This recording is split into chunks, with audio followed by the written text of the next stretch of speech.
muslim toksik gitu kan. Cara mengubah orang agar berpandangan seperti Ustadz dalam melihat seluruh masyarakat. Bukan hanya anak pang, bukan hanya anak jalanan, tapi orang-orang yang masih terjebak dalam maksiat. Karena sebagian kita kan kadang memandang sebelah mata, menjaga jarak, atau bisanya hanya ngejudge orang-orang yang masih terjebak dalam kehidupan maksiat itu. Nah, cara ngubahnya itu gimana?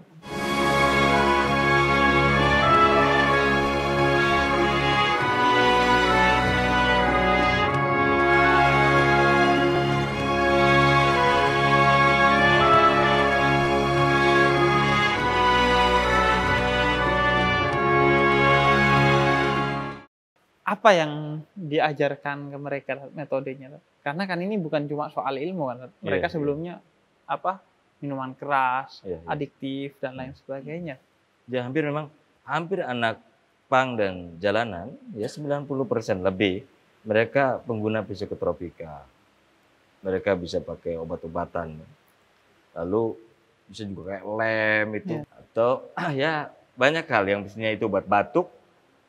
Kita minum 1 saset, itu dia mah 16 saset langsung. Nah, itu bahaya. Nah, salah satu daya tarik buat mereka itu saya ngajak mereka itu sholat. Jadi saya mentraktir mereka sholat.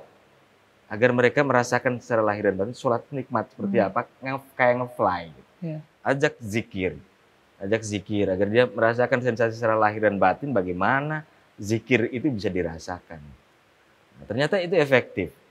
Jadi tahap pertama mereka bergabung dengan kami itu pasti yang diajarkan adalah sholat, bacaan-bacaan sholatnya, supaya dia ngerti maknanya, pendalaman makna atas sholat. Gitu. Jadi gak hanya dihajari gerakan dan lain-lainnya. Betul.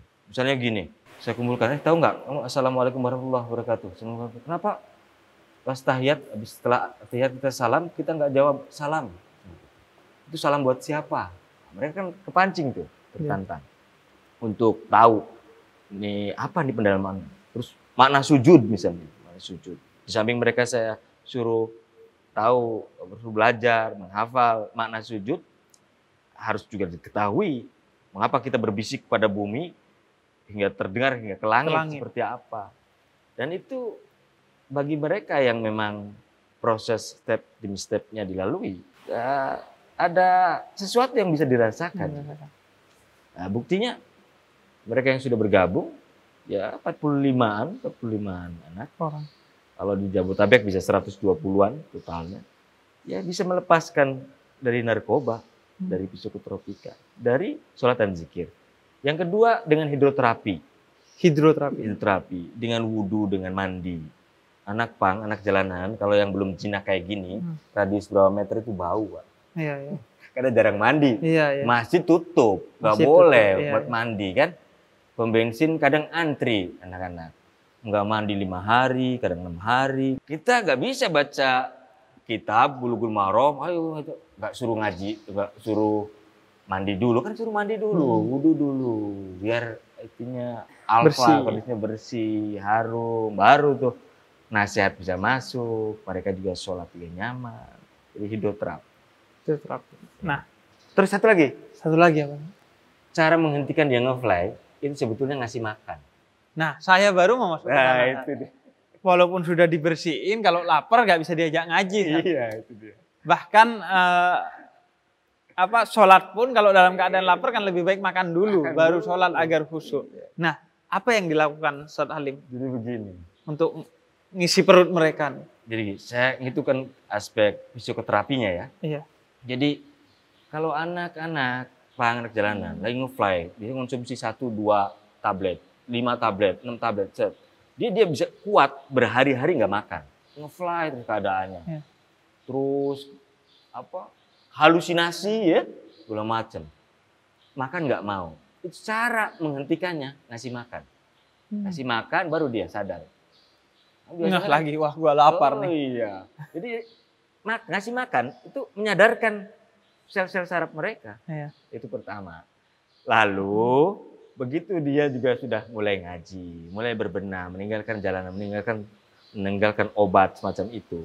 Kita harus memberi kesempatan dia untuk menemukan peta jalan pulangnya.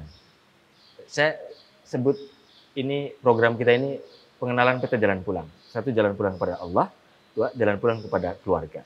Jalan pulang kepada Allah melalui pengajian, melalui sholat, pendidikan ruhani. Jalan pulang kepada orang tua, pemberdayaan ekonomi dan sosial. Anak-anak ini, anak-anak pang, anak jalanan ini, semua persyaratan jadi orang kaya sudah punya. Sudah punya. Cuman nggak pernah melakukan rukunnya. Ah. Malesnya, bangun siang-siang kan gitu udah. Nggak peduli, orang kaya kan begitu. Begitu.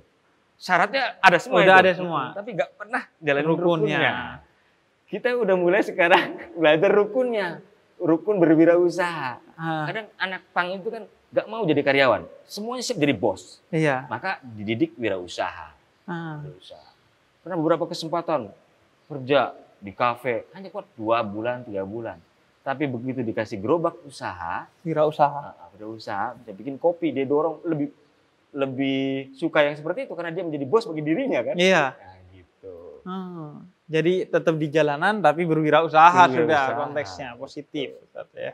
Kemudian ini mereka yang sudah mondok nih, itu ada ini nggak? Ada fase di mana mereka sudah alumni gitu? Ada nggak selama 4 tahun ini? Pasti ada. Jadi ada yang sudah lepas begitu aja, dia buka tambal ban. Gitu. Udah dia lepas sudah. Dia ada nge-grab, apa namanya?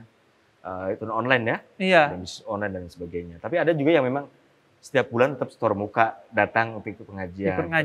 Pokoknya intinya kalau dia sudah menemukan jalan pulang, dia kembali kepada orang tua entah by phone atau apa, lalu dia sudah meninggalkan jalanan, tidak mabuk lagi, tidak mengonsumsi narkoba, lalu dia sudah punya pekerjaan, bagi saya itu merupakan output udah alumni sudah. Alumni.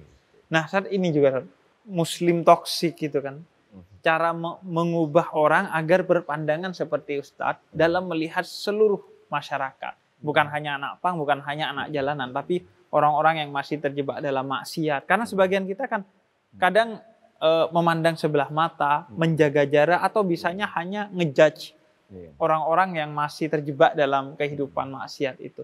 Nah, cara ngubahnya itu gimana? Sebetulnya muhasabah diri ya. Selama ini kita hanya melihat sesuatu kuman di seberang lautan bisa kelihatan kan. Tapi gajah di pelupuk mata nggak kelihatan. Ini kan karena miskinnya kita pada proses muhasabah. Padahal kalau Allah tidak punya sifat satar, tidak punya sifat menutupi aib, mungkin kita lebih buruk dari apa yang disangkakan. Maka dari itu ya perlu muhasabah. Nah, banyak persoalan yang selama ini luput dari penglihatan hati kita, gitu. Karena kita fokusnya pada orang lain, tidak pada diri kita. Gitu. Lebih banyak memikirkan aib orang lain, tapi nggak pada aib diri kita. Sendiri. Gitu. Padahal kalau udah diri dulu, sudah kelihatan, baru kemudian ngajak atau mengarahkan. Bukan baru bertobat langsung berdakwah. Gitu. Jadi selesai dulu dengan diri baru kemudian. Seperti misalnya begini. Anak pang, anak jalanan itu udah biasa sebetulnya didatangin ustadz, diajak mereka. Iya. Lalu kenapa mungkin ini tahadus bin nikmah ya? Itu karena mereka tolak apa segala macam, kesannya kayak memanfaatkan kan?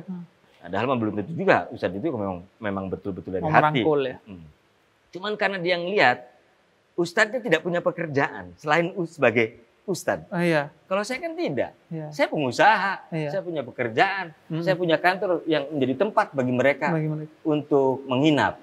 Saya punya fasilitas yang bisa saya berikan pribadi dari keluarga saya. Terus kemudian mereka misalnya bisa baca 1.500 koleksi buku saya. Sebelum saya berkoar-koar bikin perpustakaan, saya punya perpustakaan pribadi. Ini dakwah bil hal. Jadi dari situ ada trust. Ada trust. Kalau enggak, kata dia ya, tulang ketemu tulang, kita gak kerja, dia gak kerja, sama aja ya. Kalau cuma ilmu sih bisa dicari di mana-mana ya. Betul. Yang selanjutnya nih Sat, teman-teman ini sudah sejauh mana Sat? Ada yang bisa ngaji gitu? Oh iya, saya pikir kalau ngaji semua ini, yang 15 semua yang di kantor semuanya sudah bisa. Bisa baca ngaji, Al-Quran. bisa baca Quran. Malah menghafalkan kitab, ya, menghafalkan kitab Aqidatul Awam itu hafal tuh. Oh, mereka mulai, hafal. Iya, sekarang udah mulai mau menghafal kitab Alfiyah, lalu menghafalkan hadis Arba'un Nawawi. Tapi yang ini kayaknya bisa dites juga nih. Tes Ayo yang kita tes. baca-bacaan sholat saja itu Bacaan penting. sholat aja ya. Iya, Biasanya begini, saya ngetesnya. Setelah sholat itu selesai, setelah wirid, saya satu persatu itu ngetes. Kalau yang nggak bisa, dijepit pakai itu jepitan baju. Iya. Kalau enggak, dicabut bulu kakinya. Kalau nggak hafal. Iya. Asik itu mereka itu. Iya. Kalau bisa lain kali pakai engkol Inggris bisa.